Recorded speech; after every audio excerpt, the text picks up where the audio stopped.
mapagpalang araw po sa bawat isa po sa atin. Pwede po bang bago po natin tanggapin at namnamin ang salita ng Panginoon? Can I invite every one of us to please stand on our feet as we acknowledge the presence of God here in this very place po. Tayo po lahat ay umuko at manalangin. Shall we all close our eyes and bow down our heads and let us pray. Father, maraming salamat po sa araw po na ito na yung binigay sa bawat isa po sa amin. Lord, ang panalangin po namin that as we receive your word for us today, Lord, maranasan po namin ang biyaya mo. And we come, O God, we come into the throne room of your grace. And Lord, we believe that you're going to change us, you're going to mold us, Panginoon. At wala pong pangalan ng maitaas sa lugar po na ito, tanging ang pangalan mo lamang sa amin pong mga buhay. We thank you so much, Lord. At mainam po namin ibinabalik sa iyo ang papurit pasasalamat sa tanging pangalan ni Jesus at ang lahat ng anak ng Diyos sa lugar po na ito ay magsabi ng Amen and Amen. Makakaupo na po tayo ngayong umaga po na ito. Praise the Lord. Hallelujah. So we're going to continue po sa atin pong series from October, which is Above and Beyond. Sino po dito, as time goes by, ng ating po mga topics, previous topics na napag-usapan po natin, naniniwala po tayo that God has indeed called us to go above and beyond. Amen po ba? God did not just call us to, to prolong at magtagal lang tayo sa ating pananampalataya. God wants us to grow, to go above, to move forward for the glory of God. Kaya naman ang pag-uusapan po natin ngayong umaga po na ito ay isa sa mga factor na maaaring nagiging struggle po natin kaya tayo nahihirapang umabante. Kaya tayo nahihirapang ipagpatuloy na gawin yung mga bagay na dapat nating gawin sa ating pong mga buhay. Today, let's talk about progress over perfection. Let me repeat that po. Progress over perfection. Bakit po ito ang dapat nating pag-usapan at nais po nating namnamin ngayong araw po na ito? Why? Do you believe that we all want to be perfect? Taas po ang kamay na mag-a-agree po dito na parang dinedesign natin, gusto nating maging perfecto tayo sa lahat ng gagawin natin at ginagawa natin sa ating mga buhay. Totoo po ba yun? Sa mga ilan po sa atin dito, may kakilala po ba kayong parang, sabi nga nila, tawag sa kanila, perfectionista? Ibig sabihin, kung merong pasyonista, etong perfectionista, kailangan walang mali. Kailangan lahat plakado. Kailangan lahat smooth. Kailangan wala kami kitang mali dyan. Ang tawag sa kanya, perfectionist. Tignan nyo nga po yung mukha ng katabi po ninyo. May katabi po ba kayong perfect ngayong umaga na ito? Totoo po ba? Sa school, grabe po, alam niyo po, may mga magulang na nagkukwento po ng kanilang mga story po sa ibig sabihin ng kanilang mga experiences together with their children. Alam niyo po, pagpasok pala ng high school, just imagine, mga kapatid, nagkukwento po yung mga magulang anong oras na daw po natutulog yung kanilang mga anak. Minsan 2:00, 3:00 ng madaling araw. Ako po, may pinsan po ako na young, na kumbaga bata pa, high school pa lang po siya. Just imagine, every day, every single day, 3:00 ng madaling araw natutulog. Bakit po? Hindi lang nagpe-Facebook Siyempre, ano na yun eh. Pero nag-aaral sila. Grabe sila kung mag-aral ngayon. In our time before, nung high school pa lang po ako. Kumbaga, walang ganun eh. Pag iniwan mo sa school, iniwan mo na sa school. Pagkatapos ng klase, pwede ka nang magbulakbol o kaya mamamasyal, mamahinga, you do what you want to do. Pero ngayon, iba na po yung mga bata ngayon. Grabe po talaga silang mag-aral ngayon. Why? Because maybe there is also some factor that they don't want to fail. And they are afraid to fail. Takot sila na madismaya yung mga taong nasa paligid nila. Saan ba po? Sa trabaho. Taas na kami ng mga nagtatrabaho dito. Totoo po ba, somehow, nagkakaroon tayo ng ganong mindset? Gusto natin maging perfecto tayo sa lahat ng ginagawa natin sa trabaho. Gusto natin perfecto tayo pagdating ng mga boss natin. Sa mga magulang na naririto, taas ang kamay ng mga magulang na naririto, nanay at tatay, asawa na naririto. Totoo po ba? May mga mindset din po ba tayo na gusto natin maging perfecto para sa ating mga anak? Kailangan ito ang mangyayari. Parang naka-smooth na po yan lahat ng iyan.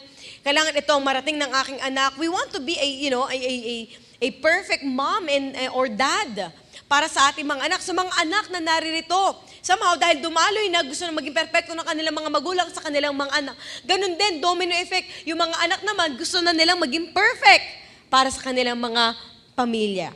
And there's nothing wrong about that, mga magulang, mga kapatid. Bakit? Kasi gusto lang naman nating ma-reach yung goals natin. Gusto lang naman nating mag-grow in every aspect ng ating mga buhay. Pero tingin po kayo sa akin, totoo po ba? That the more that we are trying to live a perfect life, perfect relationship, perfect marriage, perfect, lahat, everything is just perfect in our lives. Totoo po ba? Dumarating yung time, kaka-pursue natin, nakaka-pursue ng perfection sa ating pong mga buhay. Nagkakaroon na ngayon ng pressure sa ating pong mga sarili. Totoo po ba? Why? We want this kind of perfect life. At ang resulta po nun, totoo po ba? Nagkakaroon ng burnout sa atin. Bakit? Kasi kapag merong hindi nag-workout doon sa gusto nating maging perfecto na aspect ng buhay natin, madidisappoint tayo. Bakit nangyari to? Bakit nag-fail to?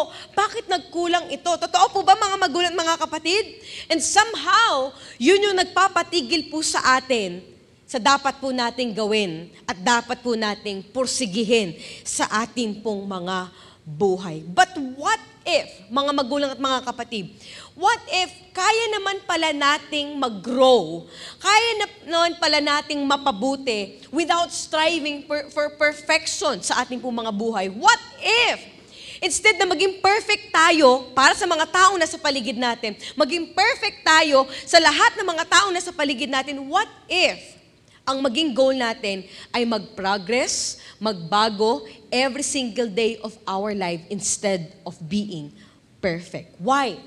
Dahil sa lahat po ng mga magagandang bagay na nangyayari sa ating po mga buhay, taas ang kamay ng gustong may magandang bagay na mangyari sa kanyang buhay. Totoo po ba that great things are not developed overnight?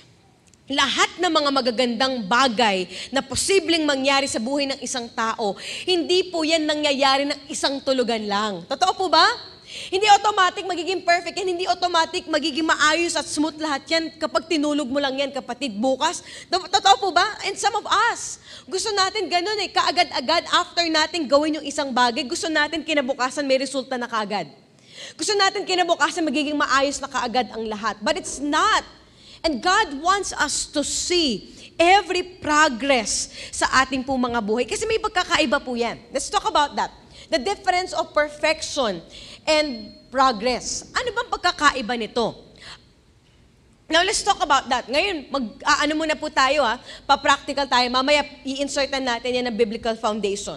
When we talk about perfection, kapag ang mindset ng isang tao, puno ng perfection, they always tend to see the negative. Totoo po ba? Why? Because you want to be perfect.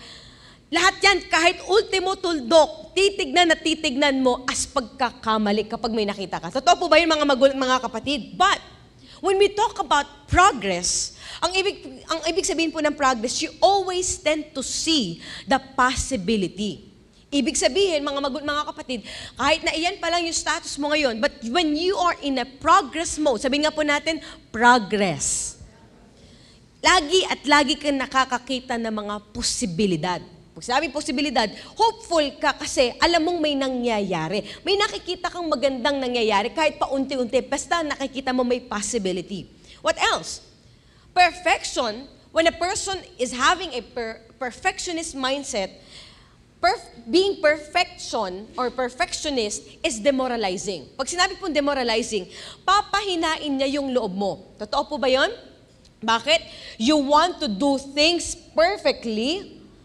Ang mangyayari kapag na-fail mo na yung bagay na yon, papahinain niya ngayon yung loob mo. Hanggang sa dumating sa point na ayaw mo nang gawin yung bagay na yun kasi nga, hindi mo naman ma-perfect Bakit mo pa siya gagawin? Nandiyan po ba tayo mga kapatid? But, when we talk about progress, ang ibig sabihin po ng progress, it is always inspiring. Sabi nga po natin, inspiring. Alala ko po, I think nakwento ko na po sa inyo last week.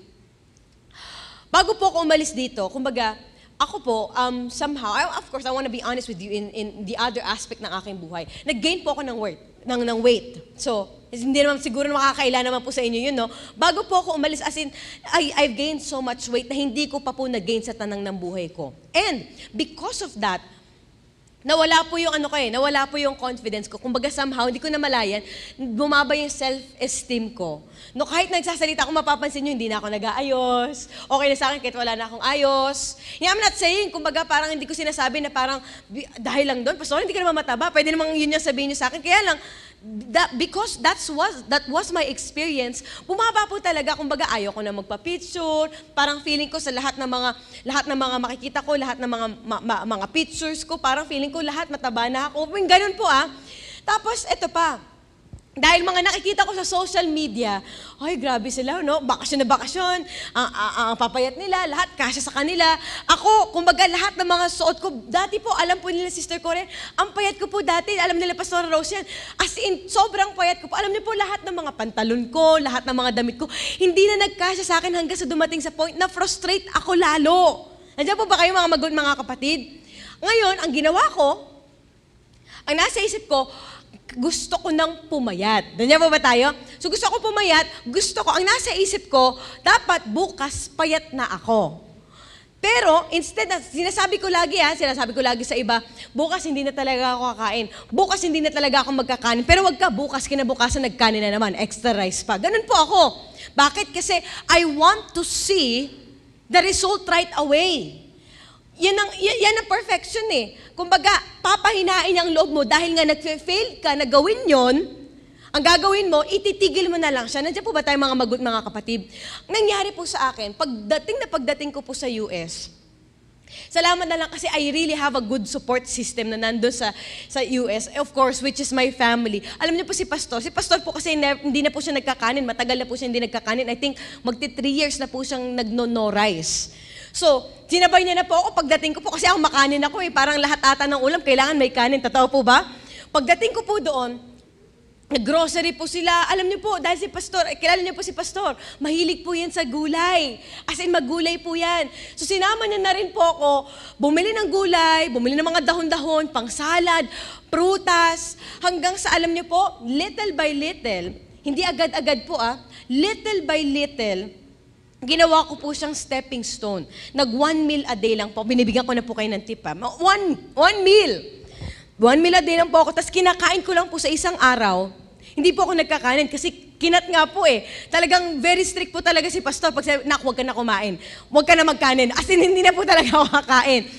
So magsasalid lang po ako, tanghali o kaya gabi. Basta yun na yung pagkain ko. Yun lang, salad. Minsan may pa-chicken pa. Pero wala na po, as in yun na yun. Kinat ko po yung milk tea, kinat ko po yung chocolate, lahat ng mga matatamis. Cut, as in cut. Though it's also a discipline for me, pero mga kapatid, yung sinasabi natin, great things that does not develop overnight. Totoo nga po pa talaga yun, no? With consistency, makakakita ka talaga ng progress. Alam niyo po, after a month, na ginagawa ko po yun, as in every day, 1 meal a day lang po ako. Unti-unti, alam niyo po, may nakakapansin, sabihin sa akin, uy, Pastora, medyo pumayat ka na. Alam niyo, kahit narinig ko lang yung salitang medyo, okay na po kasi nakita ko, at least may progress. Totoo po ba, mga kapatid? It is inspiring. Tapos, after 2 months, after 3 months, I tell you po, with consistency, there will definitely be a progress. And that is inspiring. Kasi bakit? Kasi patuloy mo siyang ginagawa without seeing na agad-agad makakakita ka ng result. Kailangan nasa isip mo, little by little, you are progressing. Kahit mahirap, pero alam mo, it is inspiring because you are progressing. May nagbabago. Nandiyan po ba tayong mga kapatid? So holistically po ito, pinag-uusapan natin in every aspect of our lives. Now, next. Perfection. When we talk about perfection, it is only for few. Sometimes, and most of the times, none. Walang nakakaabot ng perfect. You know, sometimes, sabi nga nila, may tinatawag tayong chamba, but we don't believe in chamba-chamba. But progress, kung ang perfection is only for a few, pero ang progress po is for everyone. Para po sa lahat. Tignan niyo po yung mukha ng katabi po ninyo. Para sa kanya yan. If you want to progress, then definitely progress is for you. Perfection. Ano pa po? Pag sinabi pong perfection, it is rarely unattainable. Bihira pong maabot. But when we talk about progress, it is always doable. Ibig sabihin, magagawa, kaya pong gawin. Amen po ba? So, now, here's the truth. Mga magulang, mga kapatid, instead of living a perfect life or trying to pursue a perfect life, tatlong katotohanan po ang nais ko pong iwanan sa bawat isa po sa atin. Instead of being hard on yourself, trying to live a perfect life, number one, unang katotohanan po, I want to remind you, we're not perfect. You are not perfect. I am not perfect. Andiyan po ba tayo? Totoo po ba ito, mga kapatid? Walang perpekto. Tignan mo yung mukha ng katabi mo. Hindi yan perpekto. Kahit pilitin pa natin, totoo po ba kahit talagang iporsige natin ang lahat-lahat, there will be some point of our lives that we will fail at some point. Kasi bakit? Kapag sinabi pong perfect, it means it is entirely without fault. Or without defect. Kaya nga sabi na salita ng Panginoon, Romans chapter 3, verse 23, sabi diyan, bakibasa nga po, 1, 2, ready, begin. At walang nakaabot sa kaluwalhatian ng Diyos. Banggitin nga po natin yung salitang lahat. Sabihin po natin, lahat. Kasama po kayo, kasama po ako diyan. Sabi doon, nagkasala. Sabi sa English translation, for all have sinned and fall short of the glory of God. Yung word po dyan na nagkasala, o yung word po dyan na sin, it came from the Greek word hamartia, na ang ibig sabihin po, you missed the target. So ibig sabihin, kung merong perfect standard, ang Diyos, yung nagkasala po dito na pinag-uusapan dito in Romans 3:23, hindi po ito usaping nagkasala ka sa pagsisinungaling mo, nagkasala ka sa pangungupit mo, o nagkasala ka sa pagpatay ng tao. Hindi po yun yung kasalanan. Sabi doon, yung kasalanan na binabanggit po dito is you miss the target.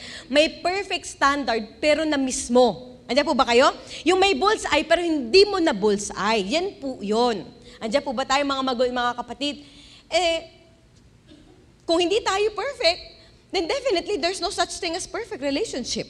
Taasan kami ng may mga asawa po dito. Totoo po ba? Hindi sa lahat ng pagkakataon nakakakilig. Tignan niyo po yung mukha po. Kung katabi po niyo yung asawa po ninyo, tignan niyo po, wow, praise God. Biyaya ng Panginoon. There's no such thing as perfect family. Totoo po ba? Kasi sabihin mo, lahat kayo umaatin sa church, there's no such thing as perfect family. There's no such thing as well as perfect church.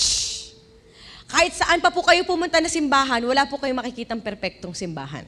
Kahit malaki pa yan, kahit maliit pa yan, wala po kayong makikitang perpektong simbahan. Bakit? Kasi tayo pa lang po na mga hindi perpekto, nagsama-sama lahat ng mga hindi perpekto, pero salamat sa Panginoon. Alam niyo po, pangalawa, we only have the perfect God. God is perfect. Amen? Only God. Yes, we're not perfect. We have to admit that, mga kapatid. Kaya dumarating yung time sa disappoint tayo kaagad. Kasi bakit? Kasi nakakalimutan natin na hindi pala tayo perfecto. Kapatid, hindi ka superhero. Hindi mo kayang gawin ang lahat. I want you to remind you that. Kasi marami pong tao ngayon, alam niyo po yun, they just want to be too hard on themselves. Lahat ng responsibilidad, kung kaya nilang pasanin, pinapasan nila ang lahat-lahat. Para lang, alam niyo po yun, para lang wala na masabi ibang tao. Pero gusto ko sabihin sa inyo, mga kapatid, hindi po tayo perfecto. But salamat sa Panginoon because we have a perfect God. Ano po sabi in Psalms 18 verse 30, kayo naman pong magbasa. 1, 2, ready, begin. Wait lang po. Yung talagang talagang wow, may perfect akong Diyos. Sige po. Psalms 18:30. 1, 2, ready, begin. Basta, sinabi ni Lord, sure namang yayari. According po yan sa Pinoy version na, perfect talaga ang lahat ng gawin ng Panginoon, lahat ng kanyang pagkakagawa, hindi at never na nagkamali po ang Diyos. Kahit feeling natin, in our physical appearance, mukha mang nagkamali si Lord. Tignan nyo nga po yung mukha ng katabi niyo. Lord, bakit ganun? Parang nagkulang ka sa hulma sa ilong ko. Pero maniwala po kayo, mga kapatid, perpekto kang ginawa ng Diyos. Tignan mo yung mukha ng katabi mo. Sabi mo sa kanya, wow, what a perfect creation. Sige po, i-convince mo yan. Bakit? We have a perfect God. Amen? Ano pa po? Psalms 19 verse 7, ang batas ni Lord ay perfect. Sabihin po natin, perfect. Nagbibigay ng bagong sigla, maaasahan ang teachings ni Lord at nagpapatalino sa walang alam. Yung gawin ni Lord, yung standard ni Lord, yung batas ng Panginoon, yung law ng Lord, sabi diyan, perfect. Kung dumarating yung times, kailangan natin ng sandigan, ng lakas ng loob. Sabi doon, lapit ka sa source kung saan meron ng lahat-lahat. Because why? The God that we serve is a perfect God. Not only po in the Old Testament, kahit din po sa New Testament. Pinatungkulan na ang Diyos na pinaglilingkuran po natin ay perpektong Diyos. Hebrews chapter 4, verse 15. Kayo naman pong magbasa, salitan po tayo. 1, 2, ready, begin. Ang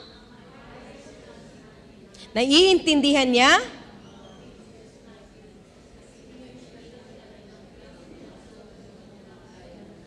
Pero, hindi siya nag-alin. Hindi siya nagkasala.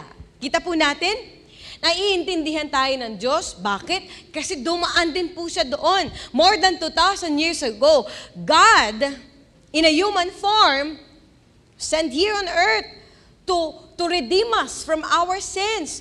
Kahit na dumaan siya ng iba't ibang klase ng tukso or iba't ibang ipina-experience sa kanyang tukso, pero sabi doon, never, hindi siya nagkasala. Kahit po si Pontius Pilate, bago po ipako ang Panginoong Hesus sa krus ng Kalbaryo, even si Pontius Pilate na isa sa mga, kumbaga, highest authority in the Roman Empire during that time, wala din po siya nakitang bahid ng kasalanan para ipako ang Panginoong Hesus. Tingnan po natin, John 18 verse 38. Sabi po niyan, ano bang totoo? Tanong ni Pilate. Lumabas ulit si Pilate sa mga tao at sinabi sa kanila, wala akong makitang dahilan para hatulang mamatay ang taong ito. May nakita po ba siyang dahilan? Wala. Una pa lang po yun, ha? Ang ginawa po niya, pinangalawang beses po niya, nire-screening po niya ulit kasi pinipilit ng mga Pharisees, ng mga Sadducees, ng mga tao during that time na ipako po ang Panginoong Hesus. So ginawa ni Pontius Pilate, nire-screening niya kasi siyempre, baka naman talaga meron. Sige nga, try nga nating hanapan ng butas. Pangalawang pagkakataon, ito ulit ang sinabi ni Pontius Pilato. John 19 verse 4, kayo naman pong magbasa. 1, 2, ready, begin.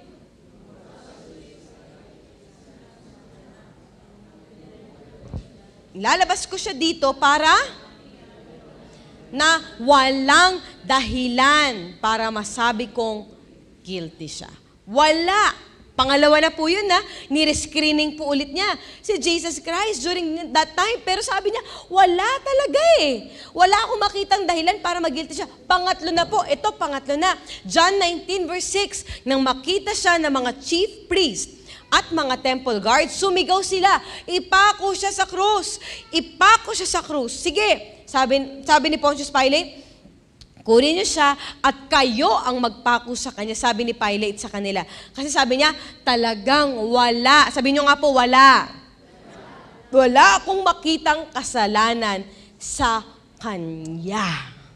Not just in the Old Testament, in the New Testament, up until today, mga magulang at mga kapatid, never na nagkamali ang Diyos na ating pong pinaglilingkuran. Why? Because He is our perfect God. Palakpakan po natin ang Panginoon.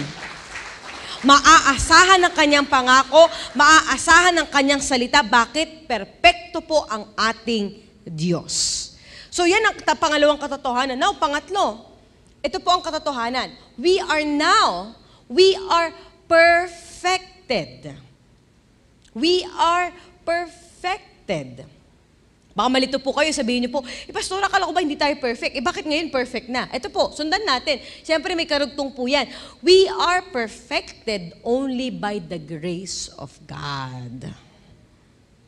You are being perfected because of the grace of God. Now, ang sinasabi po natin perfect dito, hindi ito yung agad ngayon. Na after nating tanggapin ang Panginoong Hesus bilang ating sariling Panginoon at tagapagligtas, automatic perfect na buhay natin. And the truth is, hindi po, di ba?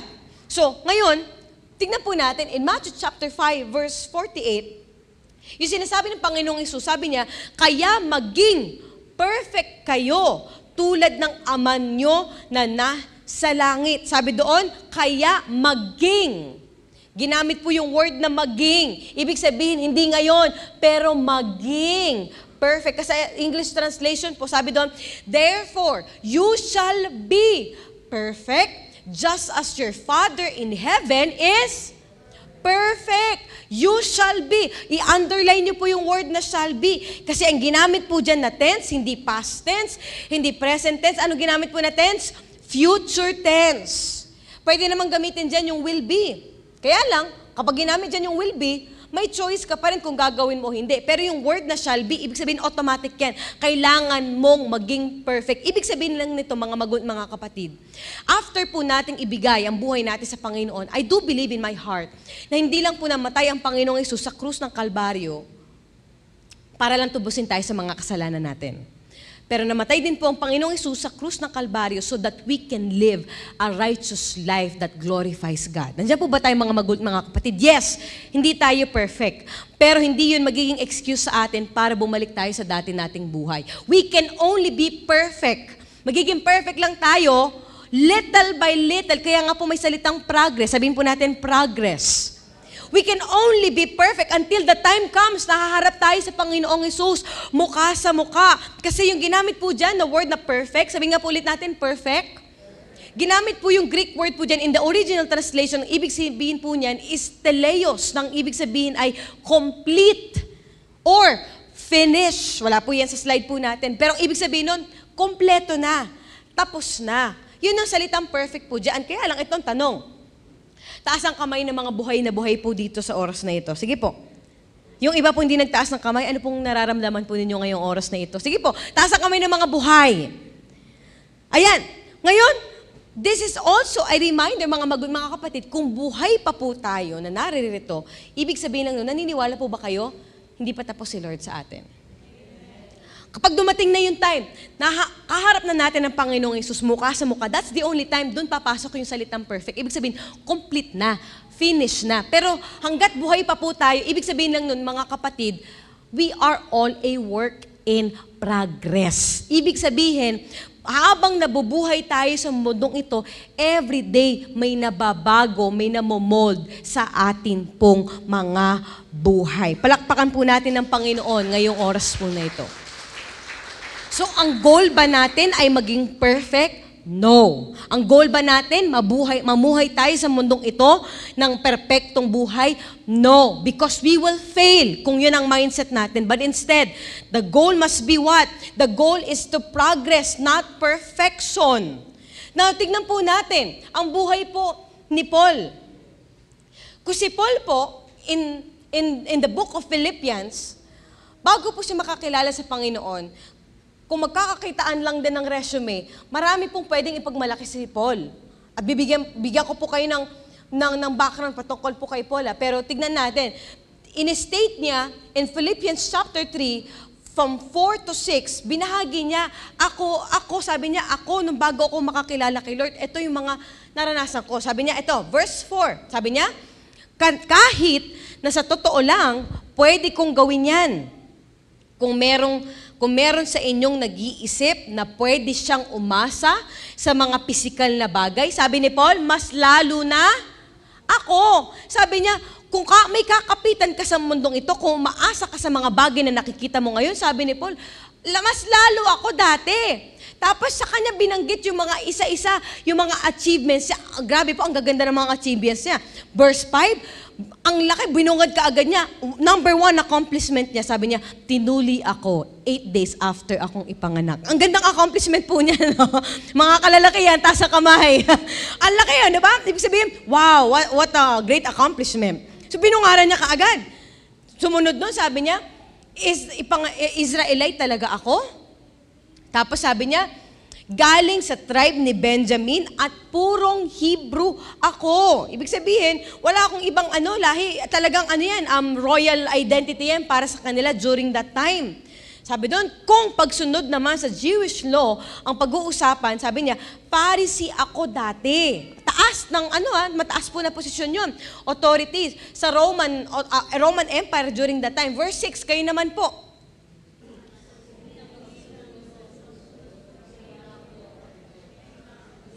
kung sa pagiging matuwid dahil sa pagsunod sa law, sabi niya, ano sabi niya?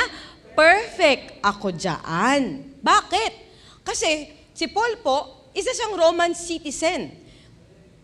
Kapag kinonsider ka as a Roman citizen, during that time, para kang ganito po, para kang may US citizenship niyan. Sabihin na natin, hindi lang duality, pero yung benefit, yung advantage na makarating ka sa iba't ibang, ibig sabihin, mataas na mataas na citizenship ang meron po siya. So, yun pa lang, pwede na po niya ipagmalaki Pwede niyang, sabihin niya, perfect na ako, ang ganda ng buhay ko Ang taas ng posisyon niya, ang ganda ng social status niya, during those times, eto na. Bago lahat yun Perfect, sabihin niya, pwede na sabihin, perfect na lahat sa akin Eto, nagbago lahat nung nakilala niya si Lord. Sabi niya, nung nakilala niya si Lord, verse 7, sundan niyo po ako. Dito lang tayo ikot. Verse 7, dati, kinonsider kong mahalaga ang mga yan. Dati. Pero ngayon, dahil kay Christ, wala na yang kwenta sa akin. Andiyan po ba tayo mga kapatid?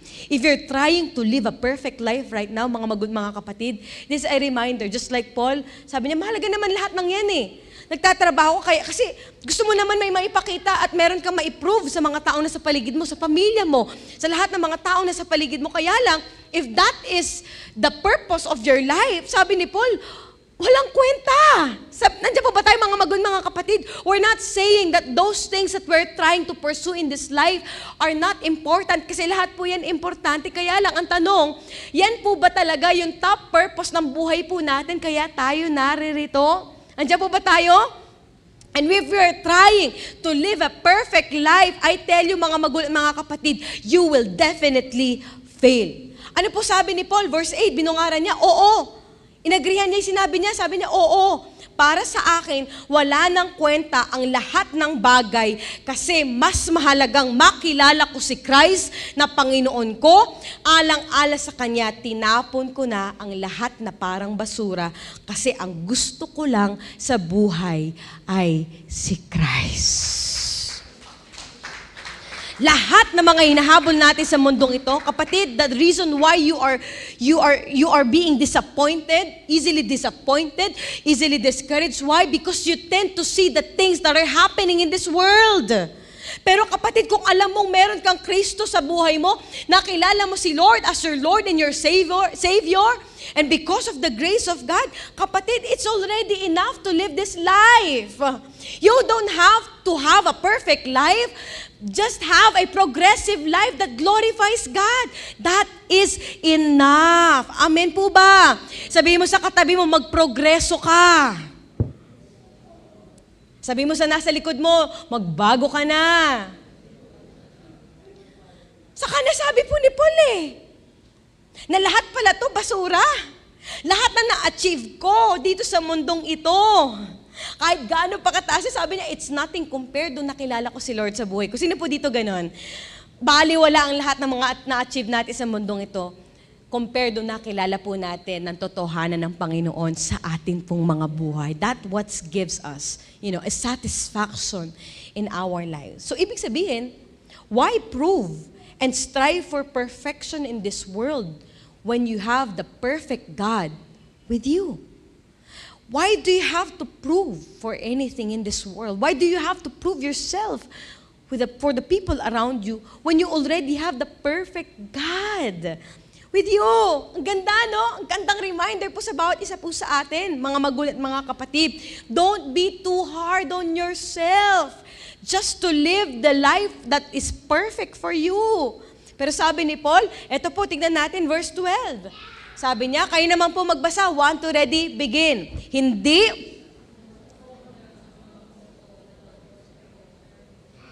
Pero, nagpupursigi ako para makuha ko ang prize kasi ito yung dahilan kung bakit ako tinawag ni Christ Jesus.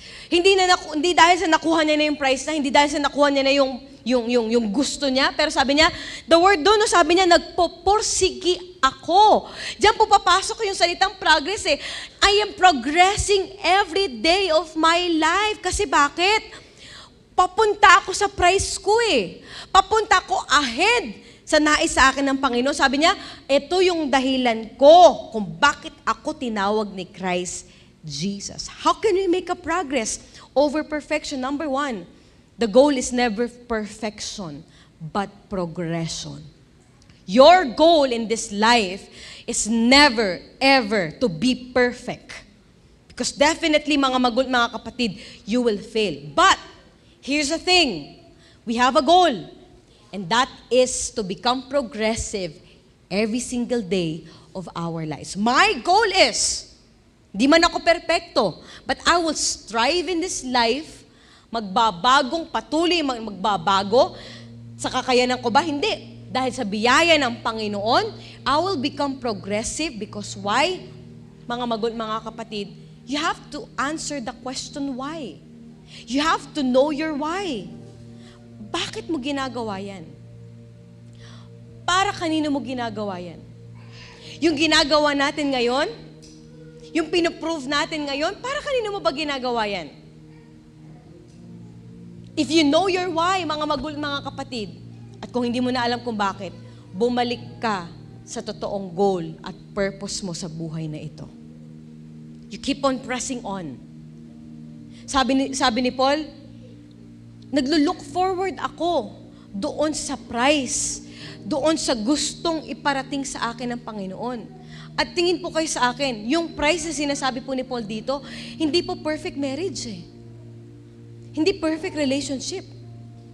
Hindi perfect grades. Hindi perfect na buhay. Hindi perfect na trabaho. Hindi perfect na business.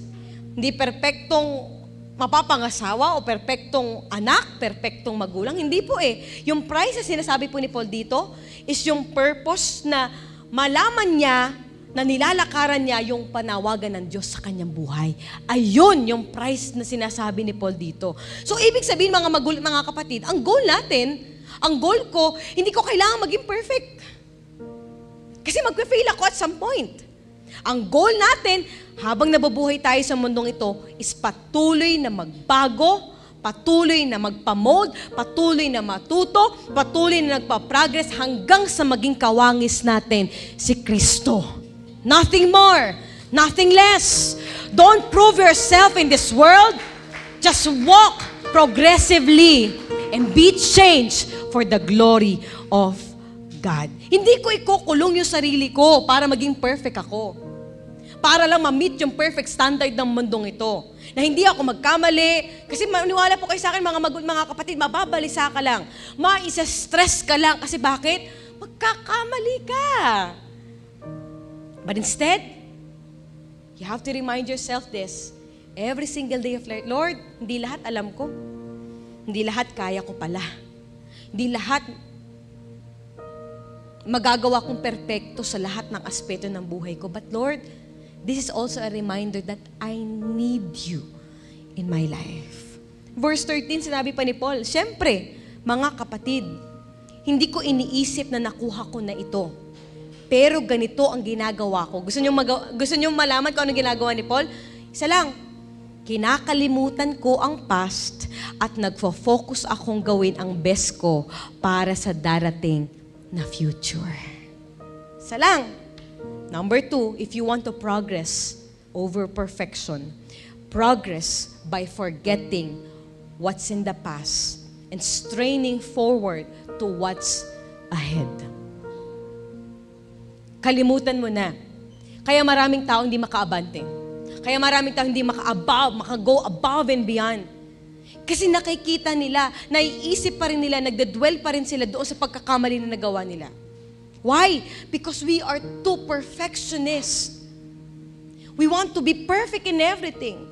Pero sabi ni Paul, kalimutan na natin lahat ng yon.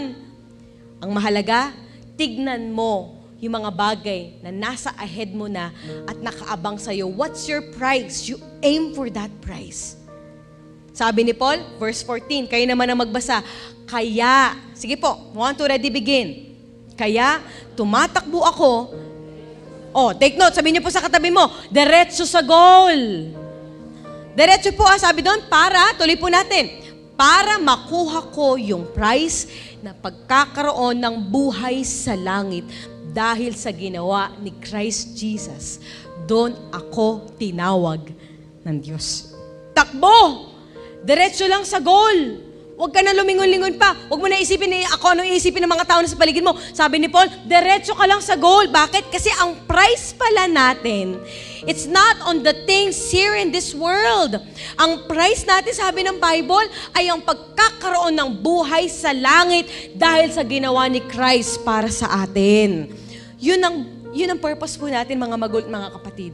Our purpose is not to live a perfect life here on this earth because we will never have a perfect life here on this earth, but to strive for progress that sooner or later, harap natin ng Panginoon, sasabihin ng Panginoon sa atin, wow, nak, well done, welcome, well done, my good and faithful servant. Enjoy your prize because you progress despite of what's ever happening sa ating pong mga buhay. Ito ang price natin, mga magulat, mga kapatid. You may win this world, but if you don't have Jesus, nothing makes sense. Because why? He is our prize. He is our purpose in our life. Tuloy po natin, sabi pa niya, verse 15, ang ganda na sinasabi po ni Paul, no, a reminder for each and every one of us. Sabi ni Paul, dapat ganito tayo mag-isip. Tayong lahat na mga matatag sa pananampalataya, taas ang kamay ng mga mananampalataya sa lugar na ito. Sabi ni Paul, dapat ganito tayo mag-isip. Pero sabi niya, pero kung meron sa inyong ibang mag-isip, lilinawin to ng Diyos sa inyo. But our mind is fixed on what is ahead. So kung hindi pa natin alam ngayon, don't worry because God will reveal it to you. Basta ang sabi ni Paul, verse 16, basta magpatuloy tayo sa direksyon na sinusunod natin hanggang ngayon. Basta magpatuloy ka lang. You don't have to live a perfect life. Sabi ni Lord, basta magpatuloy ka lang kasi ang buhay na meron tayo, mga magulang at mga kapatid, ay ang buhay na magiging kagamit-gamit para po sa Panginoon. Palakpakan po natin si Lord ngayong araw po na ito. You know what? Maybe some of you have been too hard on yourself. Ang dami mo nang pinatong na responsibilidad sa'yo kasi gusto mong may mapatunayan ka sa mundong ito. Trying to be perfect, thinking that you are perfect. But let me remind this to you today. Don't be too hard on yourself. Why?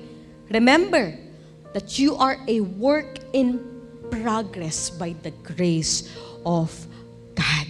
Di mo kailangan maging perfect. Basta kasama natin ang Panginoon, sa biyaya ng Panginoon, I tell you po mga magot, mga kapatid, we can progress in this life. Amen po ba?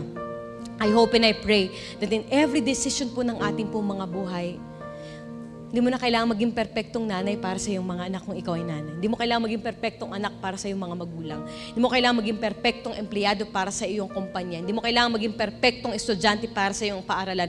Ang mahalaga, isama mo si Lord sa lahat ng aspeto ng buhay mo. Magpabago ka, magpamold ka every single day of your life. Lord, baguhin mo po ako. That's our purpose in life. Changing from glory to glory for the glory of God. Pwede po ba tayong lahat ay tumayo ngayong oras po na ito?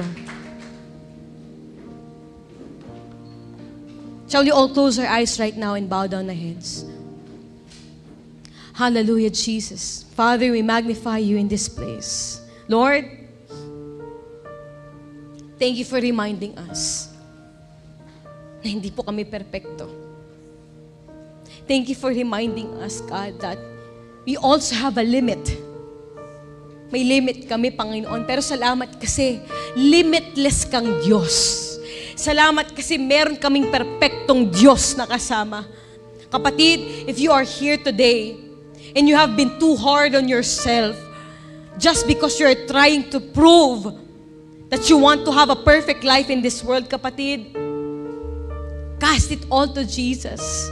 Every disappointments, every discouragements right now, even yung pagdadwell natin sa nakaraan natin, dahil na feeling natin nag-fail tayo, hindi naging successful lahat ng ginagawa natin, feeling natin huminto na tayo sa pinapagawa ni Lord sa atin, huminto na tayo sa purpose natin sa buhay, and because of that, hallelujah, na-frustrate tayo kasi, kapatid, we still have that perfectionist mindset. Kapatid, right now, let's give it all to Jesus. Let's cast everything unto the feet of Jesus because He cares for you. Sinasabi ng Diyos sa iyo, kapatid, ngayong oras na ito, nak, hallelujah, pinapahalagahan kita. Mahalaga ka sa akin.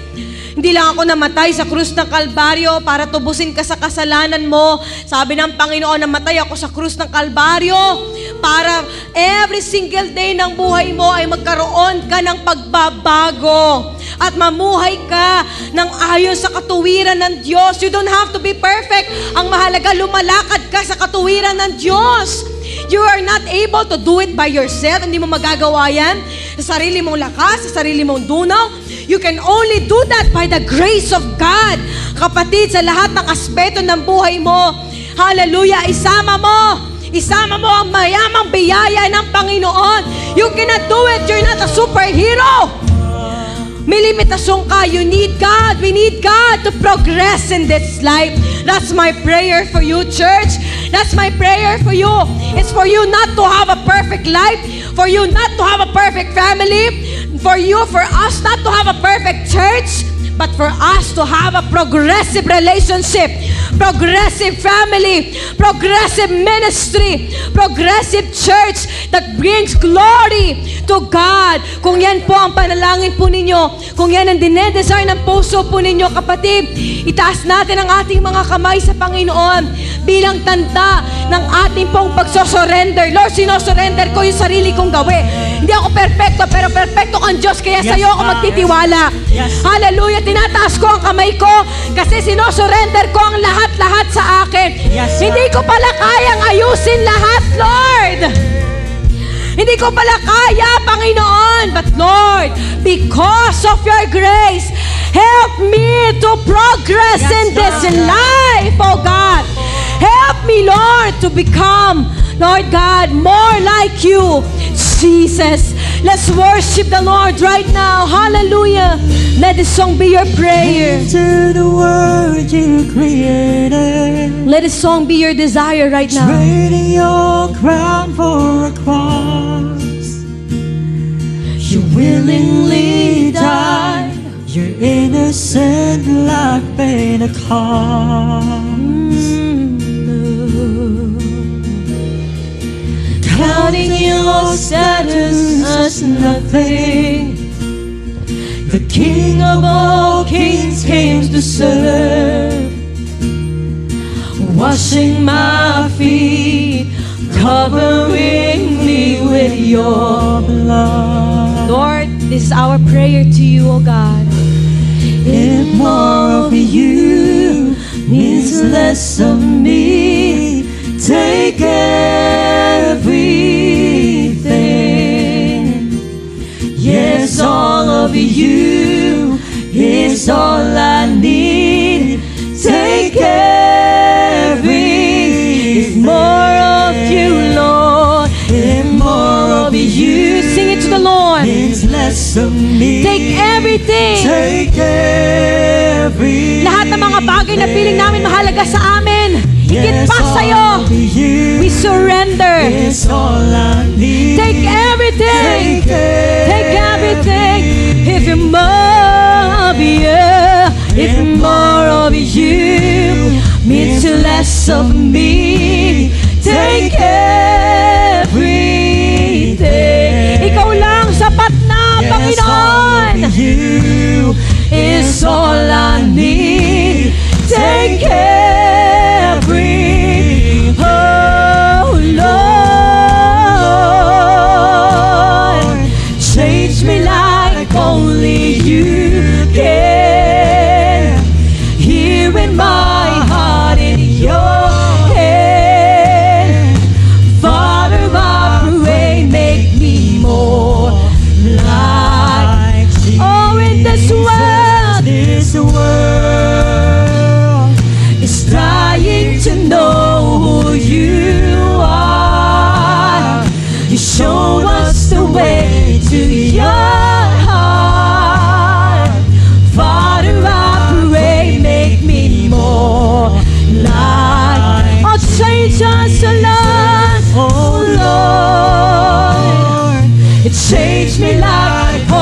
Let this be your declaration today. Here with my heart in your Father, I pray, make me more like Jesus. This world is dying to know who you are. Show us the way to your heart. Father, I pray, make me more like Jesus. Oh, make me more like Jesus. More like Jesus. Make me more like Jesus. It's less of me, take everything. Yes, all of you, God. Yes, all of you is all I need. Take everything. Lord, we surrender to you everything, oh God. Even, Lord, yung mindset, yung heart namin, oh God, to live a perfect life in this world. Lord, we surrender it to you, oh God. Because we know, Lord, apart from you, we are nothing. Without you, without your guidance, without your protection, without your grace, Lord, we will definitely fail. Pero salamat, Panginoon, Lord, because even if we don't win this world, but if we have you, Lord, we are satisfied. We are progressing, Lord. Hallelujah, kapatid. Don't be too hard on yourself. God is reminding you, you are progressing. You're progressing in your life right now. Hallelujah. As you put your trust into the Lord, you are progressing. In your relationship with your family, you're progressing right now. Receive it in Jesus' name. Hallelujah. Sa lahat ng ginagawa mo sa trabaho mo, kapatid, you're progressing. Hindi ka lagi palpak, hindi ka lagi nagkakamali. You're progressing. God is reminding you. Hallelujah. Don't be too hard on yourself. You're progressing. Hallelujah. In your family, you are progressing. In your ministry, you are progressing. This church is progressing. Hallelujah. Nilalagay po namin yan sa aming mga puso't isipan. Lord, help us to become more like you, oh God. To serve like you, to love like you, to forgive like you. Puso mo maging tibok ng puso namin, Panginoon. Gawi mo ay maging gawi din namin, Panginoon. Lord, saan mo man kami dalhin, Panginoon. Lord, we will put this in our hearts and in our mind. One thing, oh God, we will forget what is behind and we will look forward to what is ahead. We will look to our prize, and Lord, you are our prize. You are our purpose in this life. Salamat po, Panginoon. Taas po natin ang kamay natin sa Panginoon ngayong oras po na ito at tanggapin po natin ang mayamang biyaya ng Panginoon.